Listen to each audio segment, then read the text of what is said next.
Assalamualaikum warahmatullahi wabarakatuh. Kami dari kelompok 6 yang beranggotakan saya Daneli sebagai konselor dan teman saya Melda Yulianti sebagai konsli.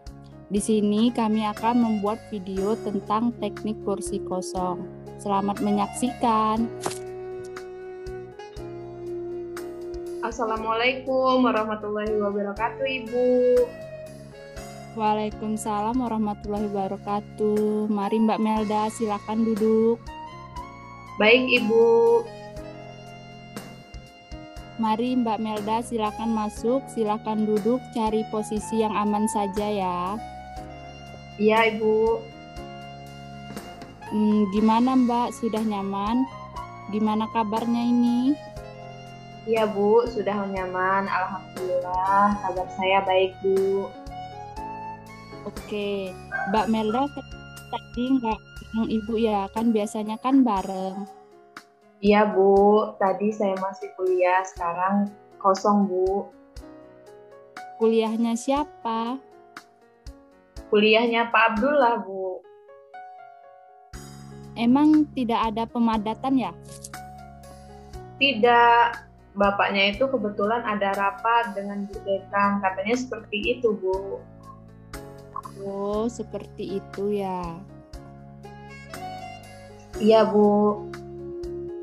Ya sudah, kalau seperti itu, oke, barangkali Mbak Melda kemari ada sesuatu yang perlu dibicarakan, misalnya dengan Ibu.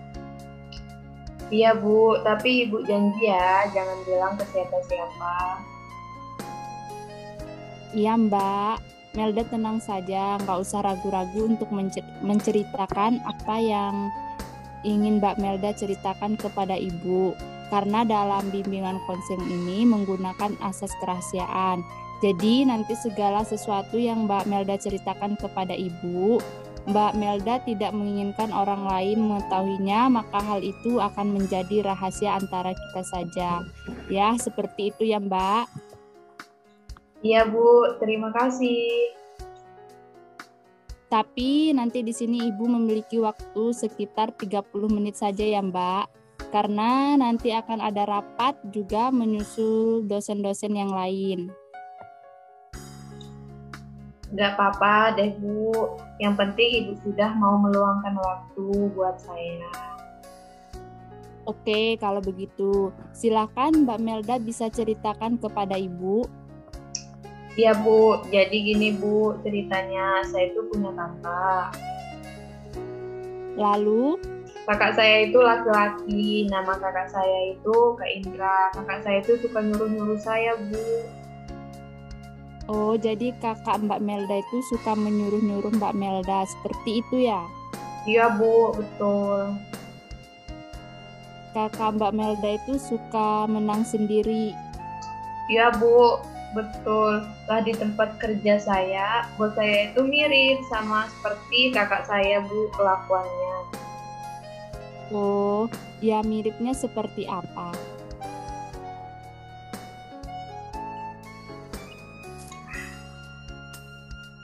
Iya, Bu, suka nyuruh-nyuruh saya. Dia tuh juga suka bentak-bentak saya, suka marah-marahin saya. Saya kan capek, Bu.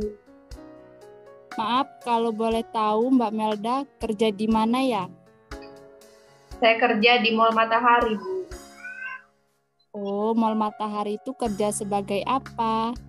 Saya kerja sebagai penyaji itu loh, Bu, yang ngasih makanan ke konsumen. Oh, waiters seperti itu ya? Iya, Bu, tapi sebagai pengantar makanan. Oh ya, seperti itu. Lalu? Lah, terus bos saya itu suka bentak-bentak saya, Bu, seperti kakak saya persis. Kan kontrak dari awal itu saya cuma sebagai penyaji saja, Bu. Kemudian dengan kata lain, pekerjaan Mbak Melda melebar seperti itu. Iya, Bu, seperti itu. Saya disuruh cuci piring, disuruh bersih-bersih piring yang ada di konsumen yang sudah kotor. Itu, Bu. Jadi tidak sesuai dengan kontrak saya. Kan saya capek, Bu, disuruh kayak gitu. Iya, Ibu juga dapat memahami perasaan Mbak Melda itu seperti apa.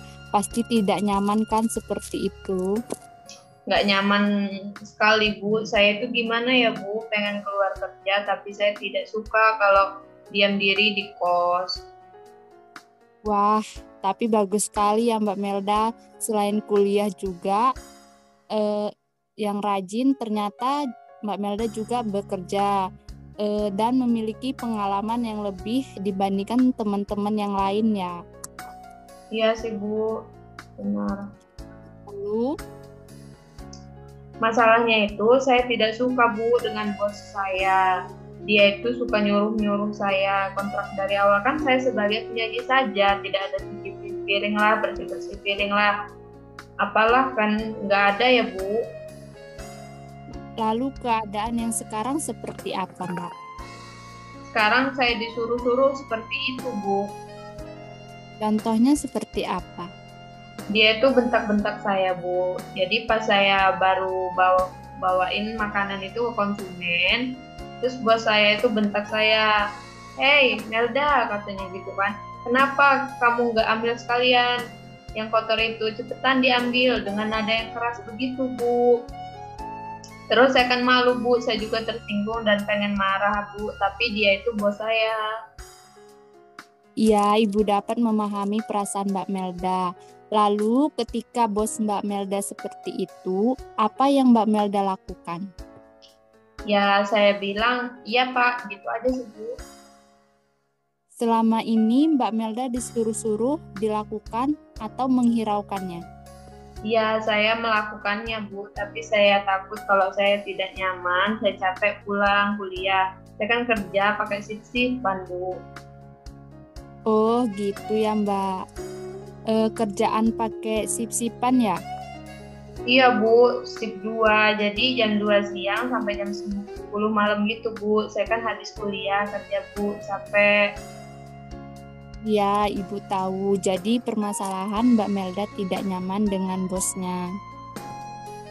Iya, Bu, sangat tidak nyaman sekali, Bu, dengan pekerjaan itu. Iya, selama ini ketika bos Mbak Melda menyuruh ini itu, dampak positif apa yang Mbak Melda dapat? Iya, sebenarnya ada, Bu. Coba sebutkan. Iya, saya jadi lebih terampil, lebih cekatan, disiplin. Saya juga bisa bagi waktu saya, tapi saya itu jengkel, Bu.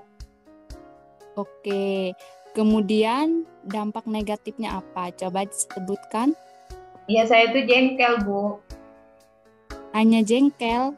Oke, dari situ kita lihat perbandingan dari positifnya kan, Mbak Melda lebih terampil, cekatan, disiplin. Saya juga bisa bagi waktu, sedangkan dampak negatifnya hanya itu jengkel. Yang Mbak Melda ingin itu apa? Saya pengen nyaman, Bu, di tempat kerja saya, Bu. Oke, jadi intinya Mbak Melda ingin merasa nyaman kerja di tempat itu ya? Iya, Bu. Oke, untuk menyelesaikan masalah Mbak Melda ini, Ibu punya teknik namanya teknik kursi kosong. Apa itu, Bu? Jadi nanti Mbak Melda harus memainkan peran. Mbak Melda berperan sebagai top dog dan underdog. Top dog adalah orang yang memiliki kuasa, orang yang pegang kendali dalam hal ini. Bosnya Mbak Melda kemudian berperan sebagai underdog, yaitu pihak yang merasa tertekan dalam hal ini. Mbak Melda sendiri. Jadi nanti di sini Ibu memiliki kursi kosong. Nanti Mbak Melda harus dapat memerankan top dog dan underdog yang telah Ibu jelaskan. Nanti Mbak Melda duduk di kursi yang kanan dan berperan sebagai top dog atau bos Mbak Melda peran saja selama ini bos Anda menyuruh Mbak Melda. Kata-katanya seperti apa, kemudian nanti Mbak Melda bisa berpindah ke kursi sebelah kiri. Untuk berperan sebagai underdog, pihak yang tertekan seperti apa biasanya lalu berpindah kursi lagi, berperan sebagai top dog. lalu ke kursi sebelah kanan, dan kemudian berpindah lagi sebagai underdog di kursi sebelah kiri. Dari jawaban atau respon seperti apa Mbak Melda terhadap bosnya, akan dan juga sebaliknya bosnya Mbak Melda merespon seperti apa? Bagaimana, apakah Mbak Melda mau mencobanya? Jadi nanti saya duduk di kursi sebelah kanan berperan sebagai bos saya, terus saya duduk di kursi sebelah kiri berperan sebagai diri saya sendiri ya Bu? Iya, sampai Mbak Melda bisa merasa nyaman dengan posisi yang Mbak Melda jalani sekarang. Begitulah Mbak Melda penjelasan dari Ibu tentang apa yang akan Mbak Melda lakukan di sini. Bagaimana, apakah Mbak Melda sudah paham? Sedikit paham sih Bu. Bagaimana kalau Mbak Melda mencobanya? Boleh Bu. Memberikan instruksi, nanti Mbak Melda duduk kursi di sebelah kanan. Mbak Melda perankan seolah-olah Mbak Melda sebagai bos Mbak Melda. Mbak Melda perankan bagaimana biasanya bos Mbak Melda menyuruh-nyuruh Mbak Melda dari kata-katanya maupun tindakannya. Begini atau gimana ekspresi bos Mbak Melda biasanya saat menyuruh-nyuruh Mbak Melda.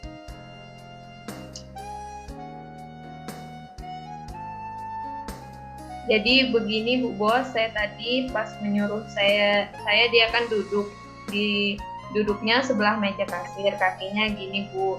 Apa sih menyilang kayak gitu, so gitulah Bu Bos.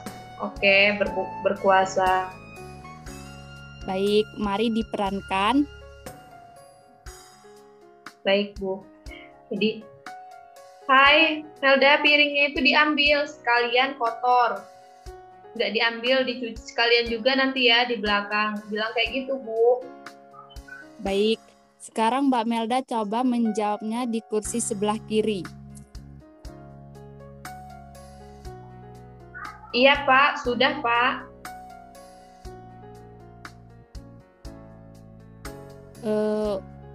Udah, kira-kira respon dari bos kamu itu seperti apa? Kamu itu kerja nggak bener, ini kan malam minggu, banyak pengunjung. Stop.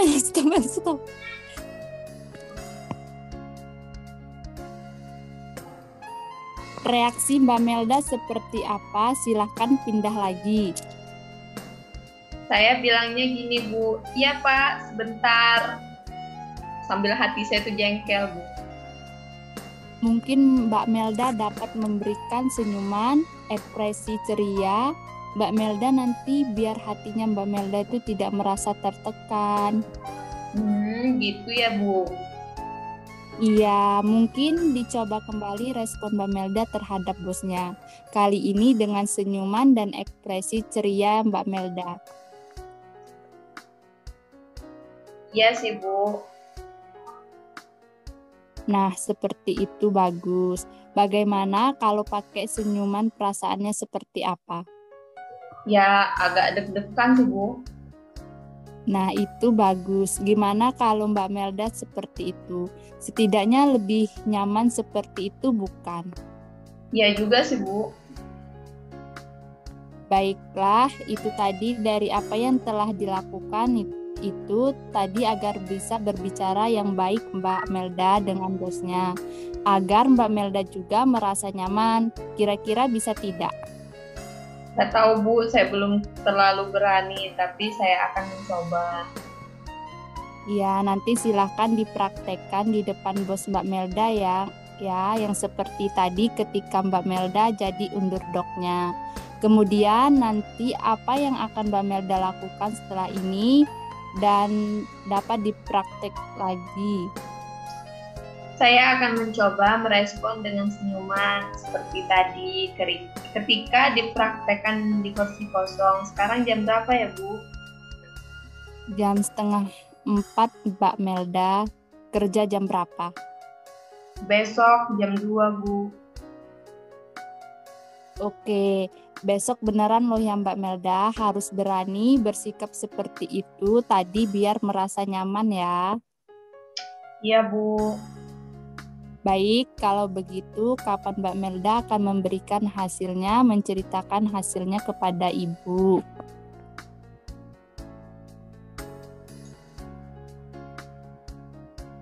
Saya free besok, Bu, jam 12. Apakah Ibu bisa besok?